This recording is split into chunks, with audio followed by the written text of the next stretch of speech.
kan bahaa fi kaaba bahaa Afrikaa keessatti argaman keessaa isa tokkodha. Uummanni Oromoo kaabaan hanga naannoo Tigraay, kibbaan hanga Keeniyaatti faffaca'ee argama. Gaanfa Afrikaa keessa Oromoon saba afaan Kush dubbatu keessaa isa guddichadha. Akkaataan lafaa, aadaa fi afaan uummata Oromoo Afrikaa keessa darbee ammoo addunyaa keessatti akka beekamu isa taasisee jira.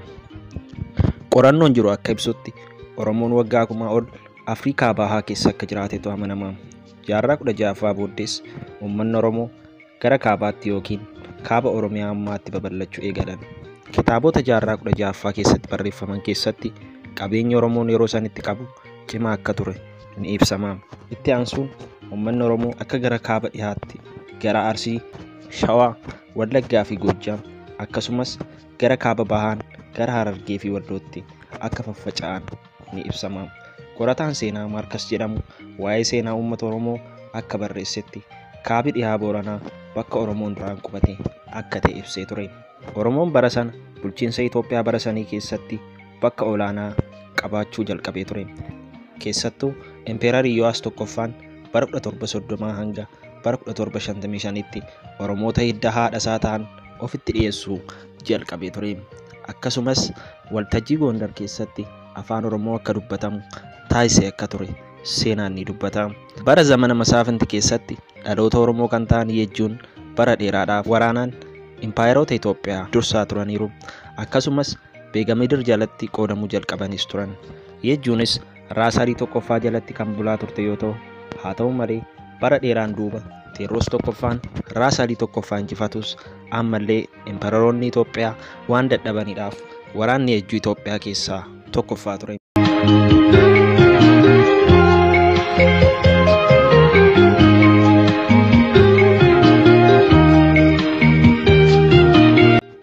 Itti fufee immoo gara dhuma bara 18 duwwaatti waldhabdeen impeererootaa yeroo sanii fi Oromoo Walloo keessa jiran hunda waliin waldhabdee guddaa uumee ture. Oromoonni lafa warra isaanii dhiisanis akka gara kibbaatti godaanan godhees ture. Isaan boodas Oromoon Arsii, Baalee, Boorana, Jimma, Iluu Abbaa Booraa, Shawaa dhihaa, Harargee bahaa, Wallagga bahaa, Harargee dhihaa, Shawaa bahaa, Shawaa kaabaa, Wallagga dhihaa, Gujii jedhamuun bakka 12tti addaan ba'an.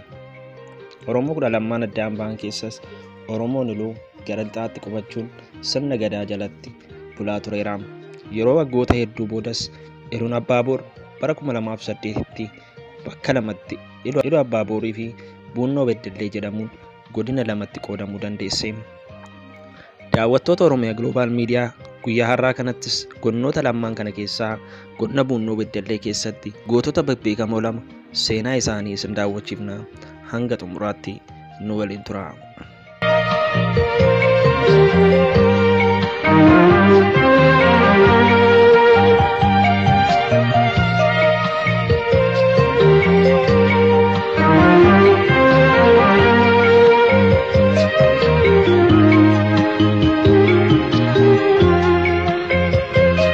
Sanaan duratti garuu seenaa gootota Buunnoo Beddellee osoo hin eegaliin mee haala godina kanaa gabaabinaan ilaallu.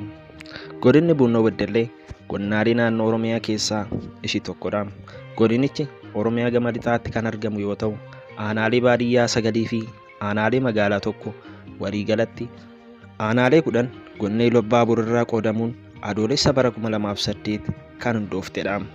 Gandoota magaalaa 14 fi gandoota baadiyyaa 237 walii galatti gandoota 251 qabdi. Magaalaan guddoon godinichaa Beddelleen Finfinnee irraa kiiloomeetira 480 fagaattee argamti.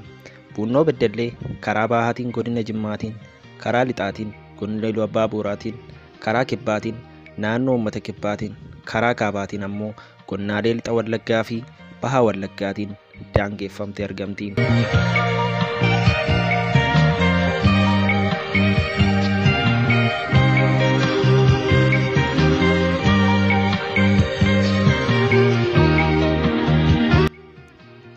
Mee jaarraa 19ffaa keessa godina Buunnoo Beddellee keessaa sirna bittaa bara sana ture diduun uummata isaanii faarsaa kan ta'an gootota lama ilaallu. Inni jalqabaas Firrisaa Abbaa Waggaati. Firrisaa Abbaa Waggaa ilma goota Oromoo yeroo sanii Fiitaawuraarii Firrisaa Shuuramuu yommuu ta'u, innis abbaa isaa Fiitaawuraarii Shuuramuu fi haadha isaa Aadde Warqituu Abbaa Booraarraa godina Buunnoo Beddellee aanaa Beddellee ganda Diigaajaa keessatti naannoo bara 1876 akka lakkoobsa Itoophiyaatti dhalate. Buunnoo Beddellee gita bittaa isaa jalatti kuffachuuf sirni yeroo sanaa Minilikiin hoogganamu yaadii guddaa taasisee ture. Keessumaa immoo Minilik mucaa akaakayyuu isaa Iyyaasuu jedhamu gara Fiitaawuraarii Shuuramuu yookiinis ammoo abbaa Fiitaawuraarii Firrisaatti erguudhaan Iyyaasuu fi Firrisaan waliin hariiroo gaarii akka uumaniif yaadii gochaa turanii. Bara 1906 Minilik xalayaa barreessee amma diinni biyya keenya weerarteetti waan ta'eef marii waliin waan qabnuuf gara Finfinneetti kottaa jedheen.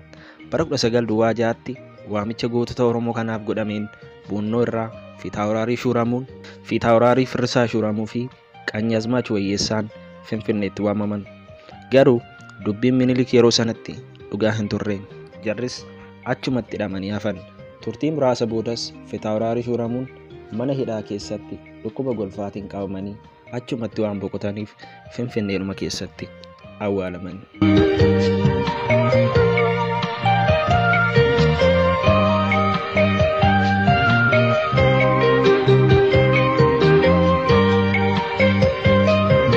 Du'aan boqochuu abbaa isaatiin gaddi guddaan kan itti dhaga'ame Fiitaawuraarii Firrisaa Shuuramuu yookiinis ammoo Firrisaa Abbaa Waggaa Finfinnee irraa badanii gara biyyaatti yeroo deebi'an qabsoo gita bittaa irratti cimsuu fi biyyi isaanii alagaan akka hin qabamneef kakaasuuf ture.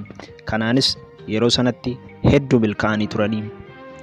Bara Minilikiin boodas keessumaa ammoo lafti Oromoo yeroo sanii qircamee sirna gadaatiin alatti bulchiinsa isaatiin akka gaggeeffamuuf mootiin Hayila Sillaaseen namticha Atnaafsaggad jedhamu bara 1926tti muudee Buunnoo akka bulchuuf yeroo ergutti Fiitaawuraarii Firrisaan dhaga'ee waraana isaa qabachuun laga dhidheessaa irratti waraanatti banee Atnaafsaggadiin Buunnoo irraa deebise. Atnaafsaggad waggaa lammaffaa isaatti deebi'ee yeroo dhufu garee waraanaa baay'ifatee dhufuun lafa dhidheessaa erga qabatee booda Oromoo Buunnoo jiranitti kottaan simadhaa jedhee ergaa isaa erge. Tooftaa fayyadamuun Oromoo gartuu lamatti qooduudhaan Buunnoo kan gale Atnaafsaggad yeroo inni dhufus Balambaraas Raaguu Jilchaa garee isaa qabatee yeroo dhaqee simatu Fiitaawuraarii Firrisaa Shuuramuu garuu didee hafe. Kana boodas Atnaafsaggad haala Fiitaawuraarii Firrisaa Shuuramuu fi duuka buutota isaa Buunnoo sodaachuun akka jaarsummaan araaramutti fakkeessee Fiitaawuraarii Firrisaa miidhuudhaaf karoorfate. Kiyyoo isaa kan diriirseef Balambaraas Raaguu Jilchaa yoo ta'u, innis lamaan keessan walitti isin araarsa jechuun jaarsummaa dhugaa hin qabneef socho'ee gale. Fiitaawuraarii Firrisaa araara jaarsummaa kana fudhatus shakkii waan qabuuf yoon bakka waraanaa kanatti ajjeefameef gumaa koo akka naaf baastaniif Balambaraas Raaguu Jilchaa naaf qabaatii Mangashaa Wayyeessaatti naaf kennaa jechuu isaatiin fulbaana 26 bara 1929 Balambaraas Raaguun qabamanii dhiyaachuun harka Mangashaa Wayyeessaatti dabarfamanii kennaman.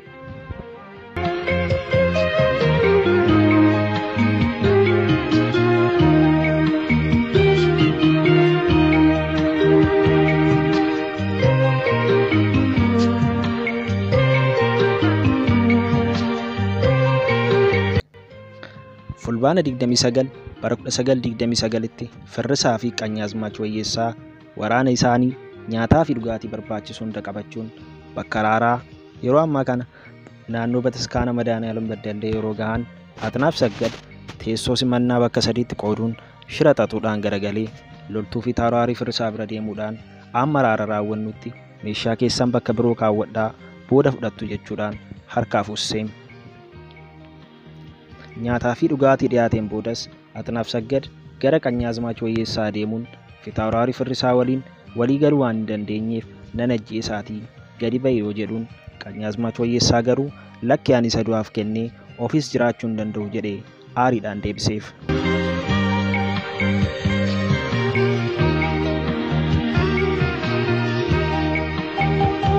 Waamicha araaraa ajjeechaaf ta'e kanaan Atnaafsaggad erga Fiitaawuraarii Firrisaa fi Qanyaazmaach Wayyeessaa warratti ajjeeseen booda gareen loltuu meeshaan isaanii harkaa fuudhamee namoota 22 bakkuma tokkotti walirratti ajjeesan. Mangashaa Wayyeessaas dhukaasa ajjeechaa gootota Oromoo irratti raawwatamee jiru akkuma hubateen Balambaraas Raaguu ajjeesuun yeroo suma gumaa isaanii baase. Atnaafsaggad reeffa Fiitaawuraarii Firrisaa fi Qanyaazmaach Wayyeessaa fuuchisuun Sanaan booda reeffa isaanii muka naannoo kuusaa boba'aa magaalaa Beddellee keessaa yookiinis ammoo yeroo ammaa kana naannoo siidaan firrisaa abbaa waggaa itti argamutti fannisuudhaan Oromoo buunnoo ittiin dorsisaa turan. Yeroo ammaa kanattis magaalaa Beddelleetti siidaan yaadannoo firrisaa abbaa waggaa bakka inni itti du'etti dhaabameefii jira. Walumaa gala hiikni siidaan firrisaa shuramuu yookiinis immoo firrisaa abbaa waggaa uummata buunnoof qabu sirna bittaa yeroo sana diduun uummanni Oromoo diimokiraasummaa isaa eeggatee ofiin of bulchuu qaba jechuun mormaa kan ture gootummaa Oromoo kan ibsu akka ta'e mul'isa.